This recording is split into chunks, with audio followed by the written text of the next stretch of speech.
అంతర్రాష్ట్ర గంజాయి ముఠా సభ్యులను అరెస్టు చేసిన ఆదిలాబాద్ ఎస్పీ గౌస్ ఆలం బుధవారం తెలిపారు. ఆంధ్ర, ఒరిస్సా బార్డర్ నుంచి మహారాష్ట్ర, బుల్దానా, ధూలే జిల్లాలకు తరలిస్తున్న గంజాయి కంటైనర్లను తలమడుగు వద్ద లక్ష్మీపూర్ చెక్పోస్ట్ వద్ద స్వాధీనం చేసుకున్నట్లు వారు తెలిపారు. దాదాపు 900 కిలోలు గంజాయి స్వాధీనం చేసుకున్నామని, దీని విలువ దాదాపు 2.25 కోట్లు ఉంటుందని తెలిపారు. 8 మందిపై కేసు నమోదు చేసి 2 అరెస్ట్ చేశామని ఈ సందర్భంగా వారు తెలిపారు.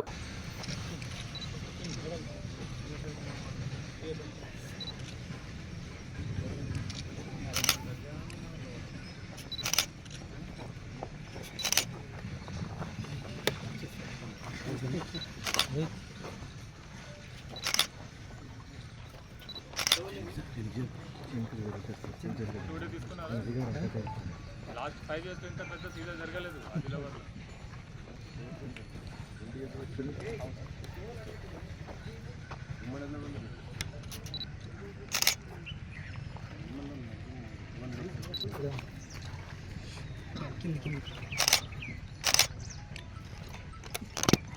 మరిన్ని అప్డేట్స్ కోసం మా ఛానల్ని సబ్స్క్రైబ్ చేయండి.